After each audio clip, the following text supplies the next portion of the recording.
Hello writer friends, I'm Scott the Overwhelmed Author, and today we're going to talk about time management for writers.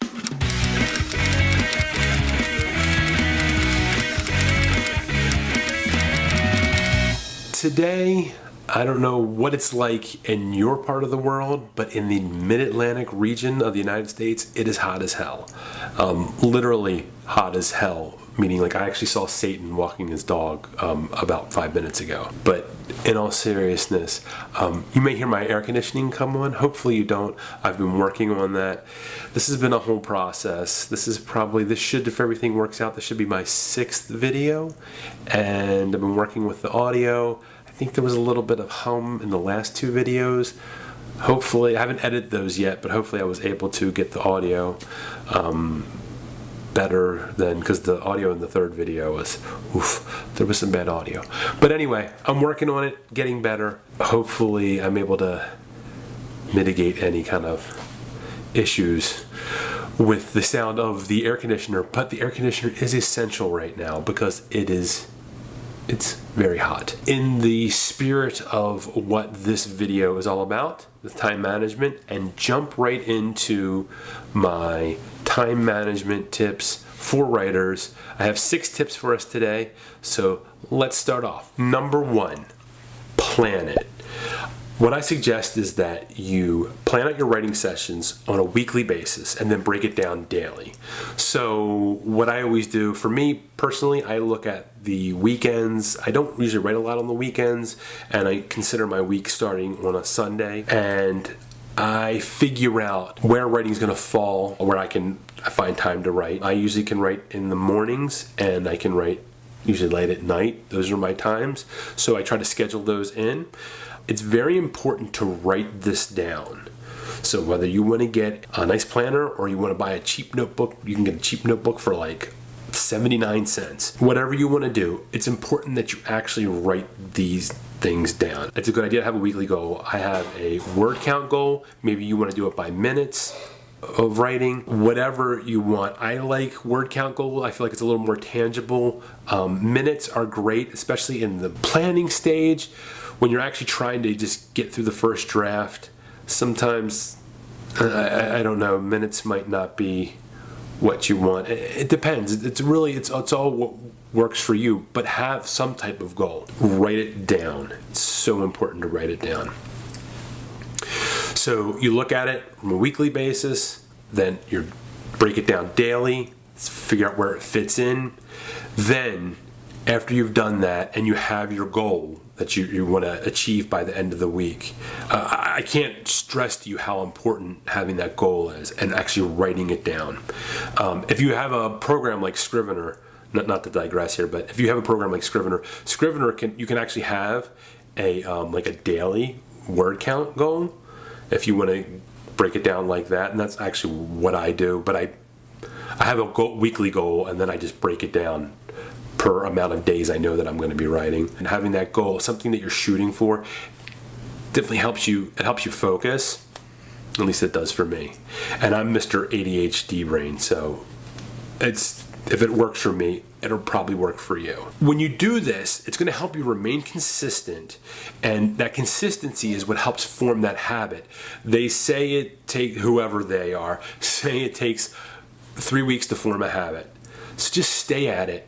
And then you're going to find, when you've been sticking with it, that when you don't write at those times that you're used to writing, you're going to miss it. You're going to want it. You're going to sort of like crave that writing time and actually sitting down and writing. Trust me, I swear. Also, something to consider too is every day, and it just takes a couple minutes in the morning, sort of do like a check-in, because things come up, life comes up. Maybe, you have a sick kid, a sick dog. You got to take the dog to the vet. You got to take the kid to the doctors. You have some kind of meeting came up at work. You have to go into work early. Whatever it is, you have to stay at work late. That may cause you to realign your schedule. Maybe you need to switch things around. You don't want to forget to do that, because that can screw things up with your, that consistency. It's important that you do that, and it'll probably only take a minute or two early in the morning, or maybe late in the evening, the night before.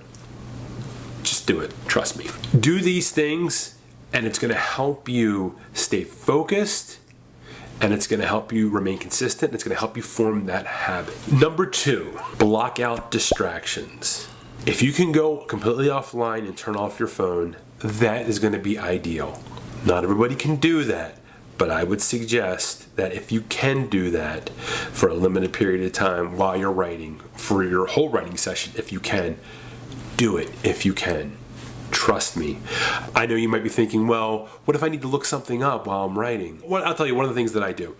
When I'm researching something that happens to me, you do research, you look up one thing, and the next thing you know, you're watching fail compilations on YouTube.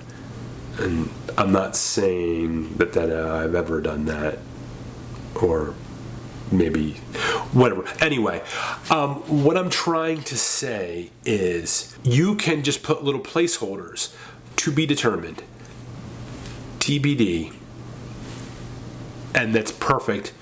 And then you go back and research later. Don't do it while you're writing, especially in that first draft stage. Just write.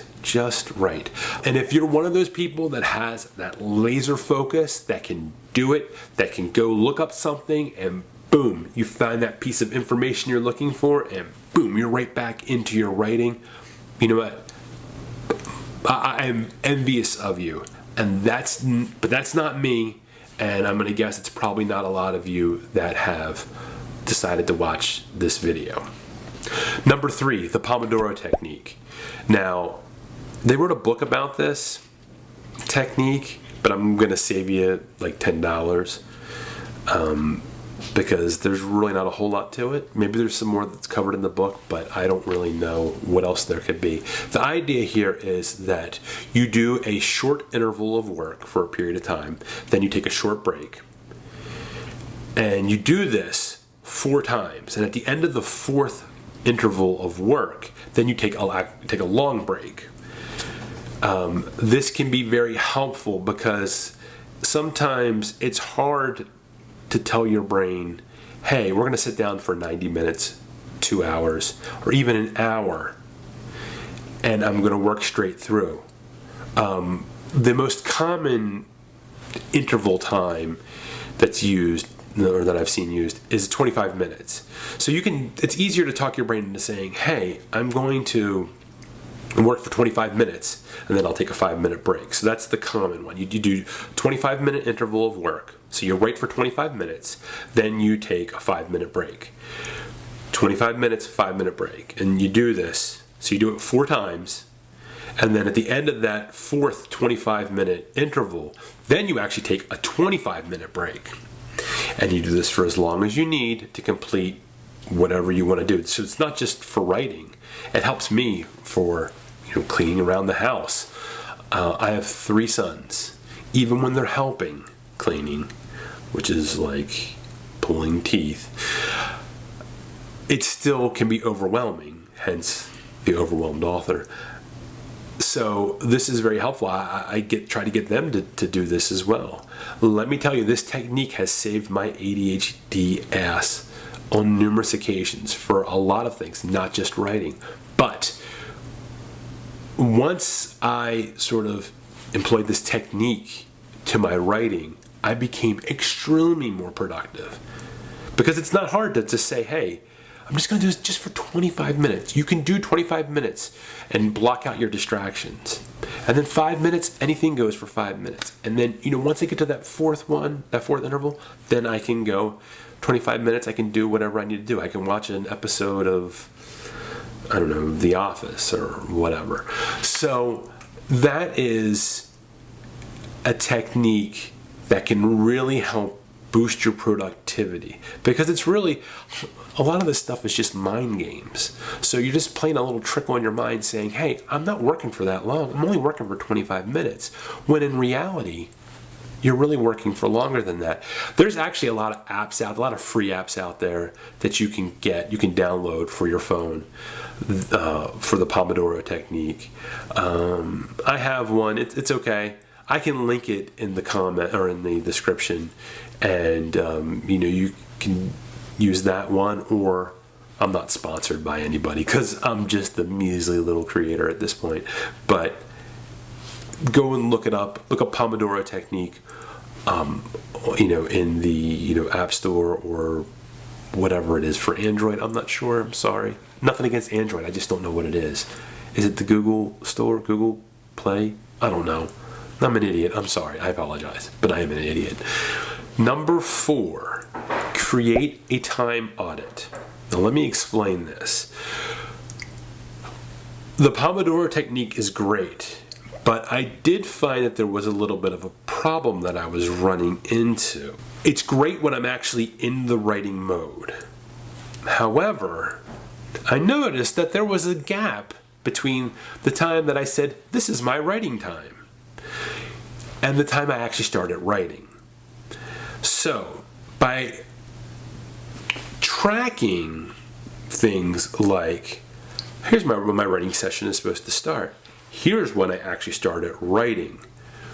Tracking those sort of things. So it's something that you can review, look at, and then zero in on, how can I make this better, and try to work on making it shorter. Because if you're not writing this down, it's very easy in your head to say, well, wasn't wasting that much time.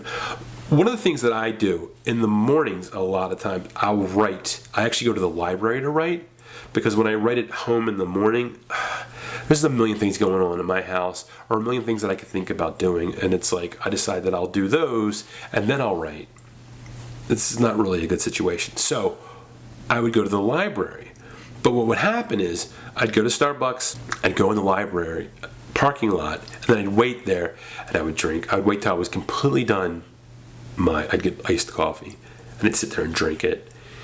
And I realized when I started paying attention to how much time, I didn't think it was that long, but sometimes I was like waiting almost a half an hour before I would be sitting in my car for half an hour like an idiot. That's time I could have been writing. It should take 5 minutes to go from my car into the library, because the library has like this nice quiet room I can go into. Although there was this one dude that always used to fall asleep in this one chair and snore, which used to drive me nuts, but that's a whole other story. But for the most part, it was quiet in there and I could write. But anyway, I was wasting time. If you do a time audit, go through, track how much time you're spending on these tasks, and you need to be honest with yourself. And that's the most important part. You can do it like in some kind of spreadsheet. There's a million free spreadsheets that you can use. Go in there and track your actual time. It's real simple to do. Just pop the numbers in there as you're doing it. But pay attention to the time when your writing session time.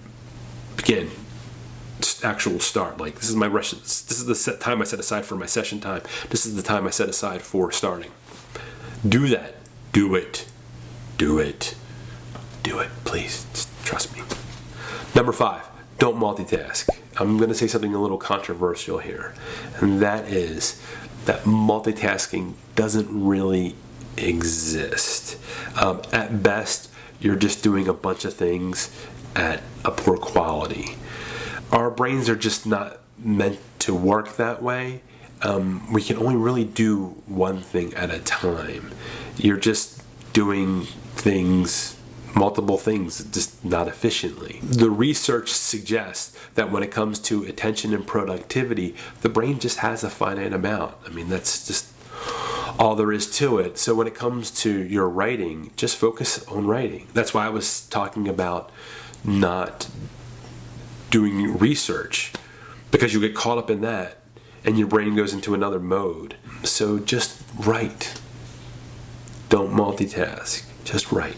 Just write. Create. Number 6, schedule some me time.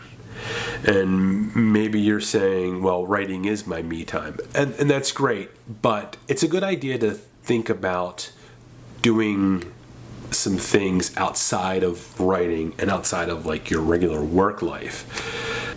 This is because you don't want to burn yourself out creatively. If you do burn yourself out, then you're not going to be very productive when it comes to writing. There's an analogy out there that I didn't come up with, but I do fully agree with, and it's the analogy of your creativity's like it's like a well. if you're hitting that well pretty hard and you're scooping that water out, at some point you're going to have to wait for that well to replenish itself. Now, I do find that I start to, the more I write, my capacity has expanded, because there used to be a time I couldn't write more than like 2,000 words in an entire week.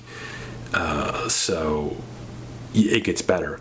But the point is, you don't want to burn yourself out. So do schedule time to do things, but also put some constraints on that. You don't want to spend like 8 hours playing a video game, or spend all day watching The Office on Netflix. The idea here is that you are taking time for yourself, but you're also not using it as a way to procrastinate either. That's all I've got for today. That's my story for today. And everyone, I want you to keep writing, keep sharing your stories, and I will see you in the next video.